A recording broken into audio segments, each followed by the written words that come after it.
이 나이에 당뇨까지 오면 정말 살맛 안 나. 많은 당뇨 환자들이 하는 말인데요. 하지만 약 없이도 혈당을 안정적으로 관리할 수 있는 방법이 있습니다.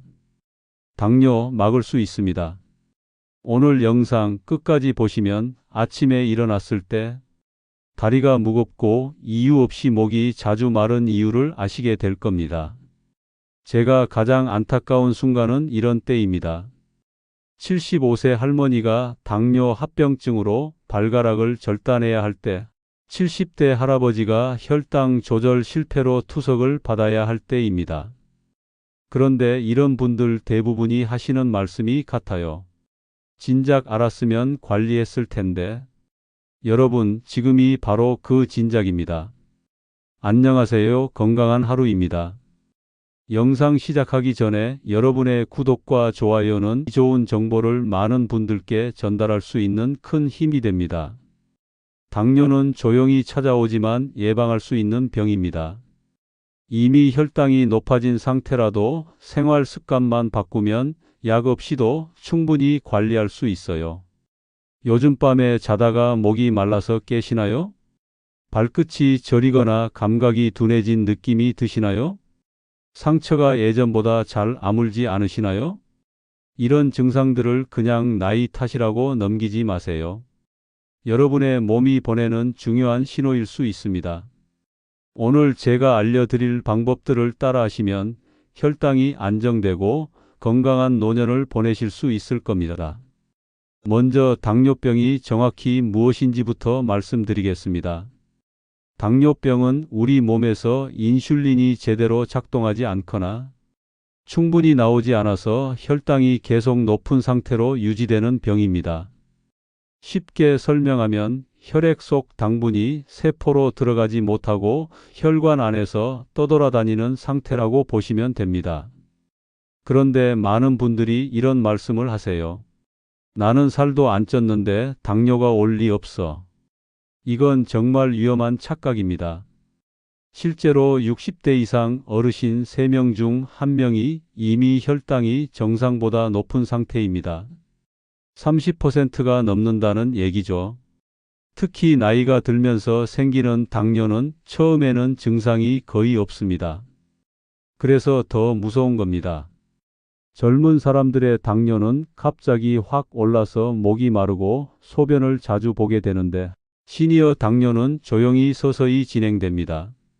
혈당이 조금씩 올라가니까 몸이 적응해 버려서 별다른 증상을 못 느끼는 거예요.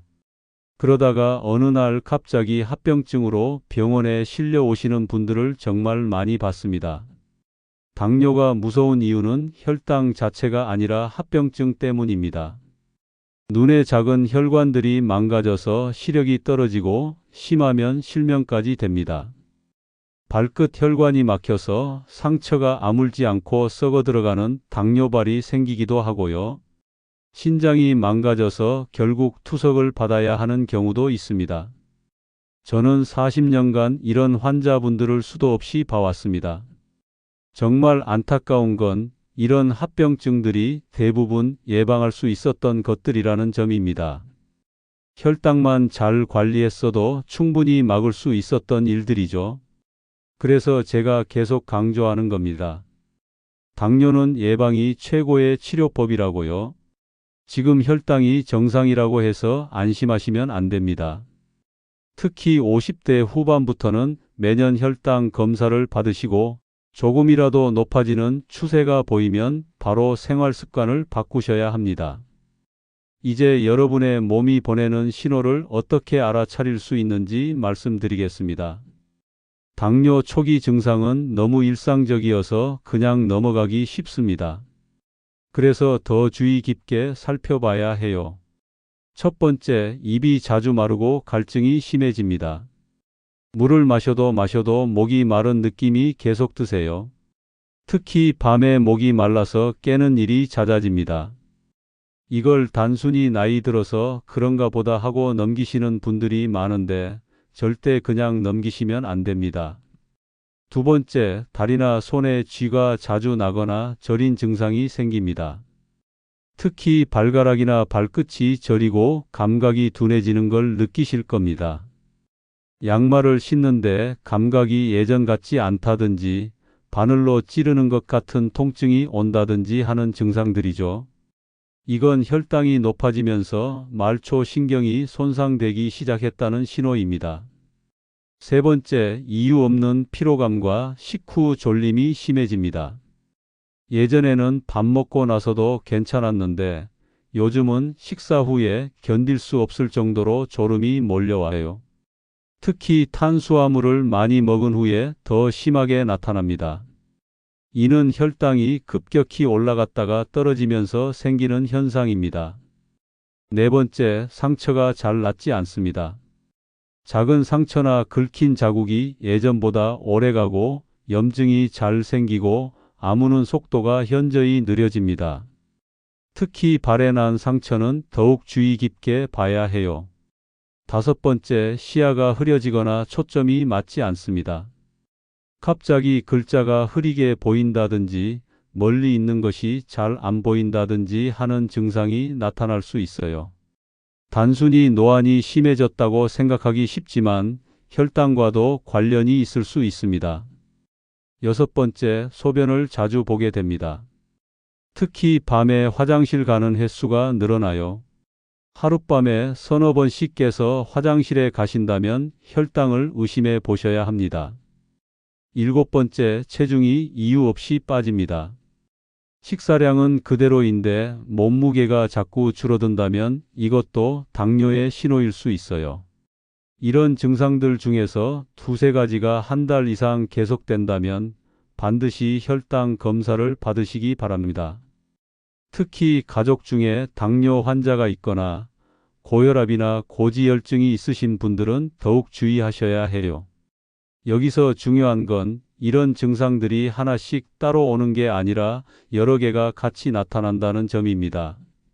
목도 마르고 다리도 저리고 상처도 잘 안 낫고 이런 식으로요. 그냥 나이 들어서 그런가 보다 하지 마시고 몸이 보내는 신호에 귀 기울이시기 바랍니다. 조기에 발견해서 관리하면 충분히 정상 생활이 가능하니까요. 이제 본격적으로 당뇨를 예방하는 방법을 알려드리겠습니다. 첫 번째는 식습관인데 제가 항상 환자분들께 말씀드리는 게 있어요. 약 대신 식사가 해답입니다. 혈당 관리에서 가장 중요한 건 무엇을 먹느냐가 아니라 어떻게 먹느냐입니다. 먼저 하루 식사 패턴부터 말씀드릴게요. 아침, 점심, 저녁을 일정한 시간에 드시는 게 중요해요. 우리 몸은 규칙적인 리듬을 좋아합니다. 식사 시간이 들쭉날쭉하면 혈당도 불안정해져요. 특히 아침은 절대 거르시면 안 됩니다. 밤새 굶은 상태에서 점심까지 굶으면 혈당이 급격히 떨어졌다가 점심때 폭등하게 됩니다. 아침 식사는 단백질 위주로 하세요. 삶은 달걀 한두 개에 두유 한 컵, 여기에 귀리죽이나 잡곡죽 작은 그릇 하나면 충분합니다. 빵이나 시리얼보다는 이런 식으로 드시는 게 혈당에 훨씬 좋아요. 이제 본격적으로 혈당을 올리지 않는 식품들을 알려드릴게요. 첫 번째, 잡곡밥입니다. 흰 쌀밥 대신 현미, 보리, 귀리, 콩이 섞인 잡곡밥을 드세요. 처음에는 맛이 없을 수 있지만 천천히 비율을 늘려가시면 됩니다. 잡곡에 들어있는 식이섬유가 혈당이 급격히 오르는 걸 막아줍니다. 두 번째, 채소를 많이 드세요. 특히 나물류, 김치, 샐러드 등은 혈당을 거의 올리지 않으면서도 포만감을 줍니다. 식사할 때 채소부터 먼저 드시고 나서 밥을 드시면 혈당 상승이 훨씬 완만해져요. 세 번째, 단백질을 충분히 섭취하세요. 생선, 두부, 달걀, 닭가슴살 등은 혈당을 거의 올리지 않으면서도 포만감을 오래 유지시켜 줍니다. 특히 등푸른 생선은 혈관 건강에도 좋으니까 일주일에 두세 번은 드시길 권합니다. 반대로 절대 피해야 할 음식들도 있어요. 첫 번째, 흰 쌀밥과 밀가루 음식입니다. 흰 쌀밥, 국수, 빵, 떡 이런 것들은 혈당을 급격히 올립니다. 완전히 끊을 필요는 없지만 양을 확실히 줄이셔야 해요. 두 번째, 단 음료수와 과일 주스입니다. 탄산음료, 이온음료, 심지어 100% 과일 주스도 혈당을 급격히 올립니다. 물이나 보리차, 녹차로 바꾸세요. 세 번째, 과자와 케이크류입니다. 설탕과 밀가루가 주성분인 음식들은 혈당의 적입니다. 간식이 드시고 싶으면 견과류나 당근, 오이 같은 것으로 대신하세요.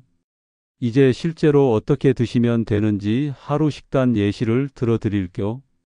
아침에는 잡곡죽 반 그릇에 삶은 달걀 하나, 김치나 나물 반찬 조금, 두유 한 컵. 점심에는 잡곡밥 반 공기에 된장찌개나 미역국, 생선구이나 두부조림, 채소 반찬 두세 가지. 저녁에는 잡곡밥 반 공기보다 조금 적게, 국물 요리 하나, 단백질 반찬 하나, 채소 반찬 위주로 드시면 됩니다. 간식은 견과류 한 줌이나 방울토마토, 오이 같은 것으로 하세요. 여기서 중요한 팁 하나 더 알려드릴게요. 숟가락보다는 젓가락을 많이 사용하세요. 젓가락으로 먹으면 자연스럽게 천천히 먹게 되고 적은 양으로도 포만감을 느낄 수 있어요. 식사 시간도 최소 20분은 들이세요. 우리 뇌가 포만감을 느끼는데 20분 정도 걸립니다. 그리고 식사 순서도 중요해요. 채소, 단백질, 탄수화물 순서로 드시면 혈당 상승을 훨씬 완만하게 만들 수 있습니다. 마지막으로 너무 완벽하게 하려고 하지 마세요. 가끔 드시고 싶은 음식이 있으면 조금씩은 드셔도 됩니다. 중요한 건 평소에 80% 이상은 올바른 식습관을 유지하는 거예요. 이렇게 하시면 혈당이 안정되고 체중도 자연스럽게 관리가 될 겁니다. 잠을 못 자면 당뇨가 온다는 말 들어보셨나요? 실제로 수면 부족이 인슐린 저항성을 직접적으로 유발합니다. 얼마 전 68세 환자분이 오셨는데 혈당이 자꾸 올라간다고 하시더군요. 식단도 잘 지키고 운동도 하는데 왜 그런지 모르겠다고요. 자세히 물어보니 밤에 4~5시간밖에 못 주무신다는 거예요. 새벽에 자꾸 깨서 뒤척이다가 아침을 맞는다고 하시더라고요. 수면 패턴만 바꿨더니 2개월 만에 혈당이 정상 범위로 떨어졌습니다. 수면 부족이 왜 혈당을 올릴까요? 잠을 못 자면 우리 몸에서 스트레스 호르몬인 코르티솔이 과도하게 분비됩니다. 이 코르티솔이 인슐린의 작용을 방해해서 혈당을 올리는 거예요. 또한 수면 부족은 인슐린 저항성을 직접적으로 증가시킵니다. 같은 양의 인슐린이 나와도 효과가 떨어지는 거죠. 그럼 얼마나 자야 할까요? 하루 6시간에서 7시간 숙면이 필수입니다. 6시간 미만으로 주무시는 분들은 당뇨 위험이 2배 이상 높아져요. 반대로 9시간 이상 너무 많이 자는 것도 좋지 않습니다. 좋은 잠을 위한 방법을 알려드릴게요. 첫째, 매일 같은 시간에 주무세요. 주말이라고 늦게 잠들지 마시고 평일과 똑같은 시간에 잠자리에 드세요. 둘째, 잠자기 3시간 전에는 식사를 마치세요. 특히 술과 카페인은 숙면을 방해합니다. 셋째, 침실을 어둡고 조용하게 만드세요. TV나 스마트폰은 잠자기 1시간 전에 끄시고요. 넷째, 아침에 일어나자마자 햇빛을 보세요. 이게 정말 중요해요. 햇빛이 우리 몸의 생체 시계를 정확하게 맞춰줍니다. 이제 스트레스 이야기를 해볼게요. 스트레스도 혈당의 큰 적입니다. 스트레스를 받으면 코르티솔 호르몬이 분비되어 혈당을 급격히 올립니다. 70대 남성분은 가족 문제로 스트레스를 심하게 받으신 후 혈당이 200을 넘나들었어요. 약을 써도 잘 떨어지지 않았죠. 그런데 스트레스 상황이 해결된 후 3개월 만에 혈당이 120대로 떨어졌습니다. 스트레스가 혈당에 얼마나 직접적인 영향을 주는지 보여주는 사례죠. 스트레스를 완전히 없앨 수는 없어요. 하지만 잘 관리할 수는 있습니다. 첫째, 복식 호흡을 하세요. 배가 부풀어 오르도록 깊게 숨을 들이마시고 천천히 내쉬세요. 하루 5분만 해도 코르티솔이 줄어듭니다. 둘째, 가벼운 명상을 해보세요. 어려운 게 아니에요. 조용한 곳에서 눈을 감고 호흡에만 집중하는 것도 명상입니다. 셋째, 아침 햇빛 보기를 습관화하세요. 햇빛은 스트레스 호르몬을 줄이고 기분을 좋게 하는 세로토닌 분비를 늘려줍니다. 넷째, 규칙적인 생활 리듬을 유지하세요. 불규칙한 생활 자체가 몸에 스트레스를 줍니다. 잠과 스트레스 관리는 혈당 조절의 핵심입니다. 아무리 식단을 잘 지키고 운동을 해도 잠을 못 자고 스트레스를 받으면 혈당이 오를 수밖에 없어요. 오늘 밤부터 시작하세요. 일찍 잠자리에 들고 깊은 호흡으로 하루의 스트레스를 날려보내세요. 다음으로 예방법은 정기검진과 생활 리듬 관리입니다. 당뇨 예방에서 가장 중요한 건 조기 발견이에요. 증상이 나타나기 전에 미리 발견해서 관리하는 것이 핵심입니다. 정기검사에 대해 말씀드릴게요. 공복혈당과 당화혈색소 검사는 6개월마다 반드시 받으셔야 합니다.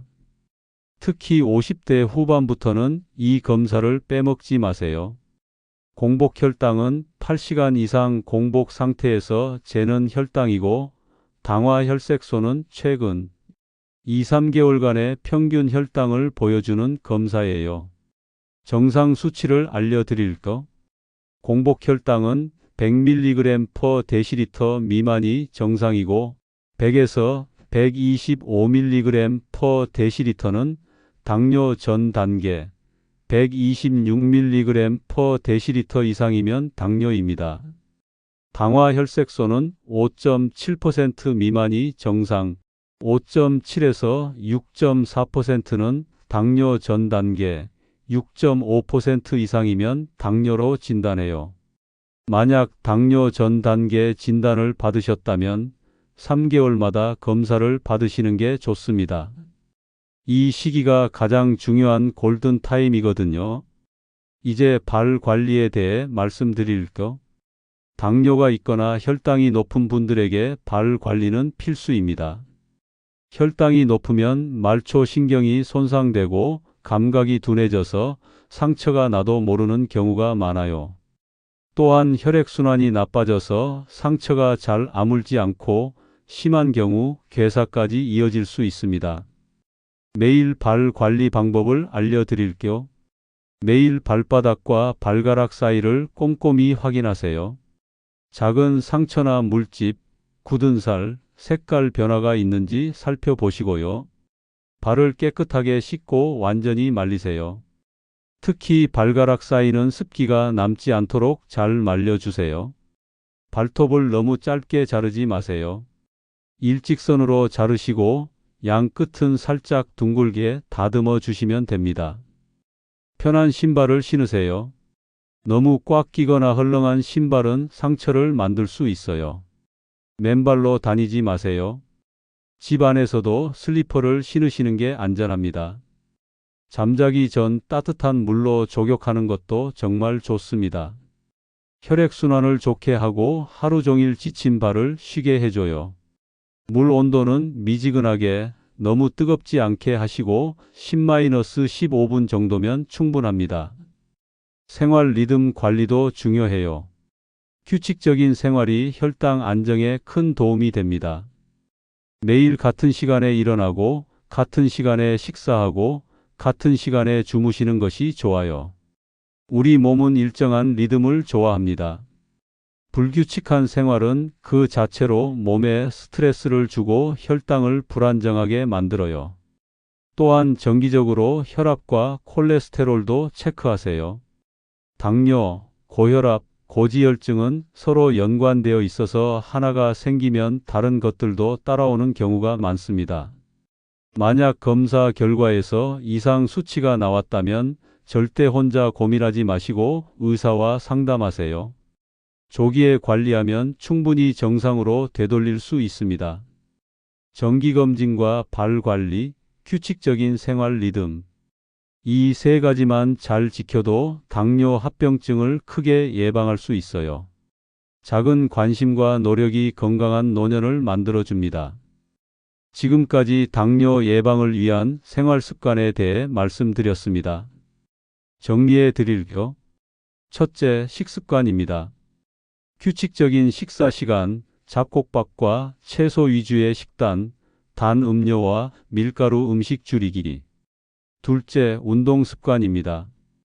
식후 30분 걷기, 집에서 할 수 있는 간단한 근력 운동. 셋째, 수면과 스트레스 관리입니다. 하루 6-7시간 숙면, 아침 햇빛 보기, 폭식 호흡으로 스트레스 해소. 넷째, 정기검진과 생활관리입니다. 6개월마다 혈당 검사, 매일 발 관리, 규칙적인 생활 리듬. 당뇨는 조용히 찾아오지만 건강한 습관은 확실히 여러분을 지켜줍니다. 식사, 운동, 수면, 마음관리. 어렵지 않습니다. 한 번에 모든 걸 바꾸려고 하지 마시고 하나씩 천천히 시작해 보세요. 오늘부터 잡곡밥 한 숟가락 더 넣어 보시고 식후에 10분만 걸어 보세요. 밤에는 30분 일찍 잠자리에 드시고 아침에 창문을 열고 햇빛을 보세요. 작은 변화가 큰 결과를 만들어냅니다. 여러분의 몸은 여러분이 보내는 관심과 사랑에 반드시 응답할 겁니다. 건강한 노년 충분히 가능합니다. 오늘 영상이 도움이 되셨다면 좋아요 버튼 눌러주시고 구독과 알림 설정도 잊지 마세요. 여러분의 건강한 변화를 응원합니다. 감사합니다.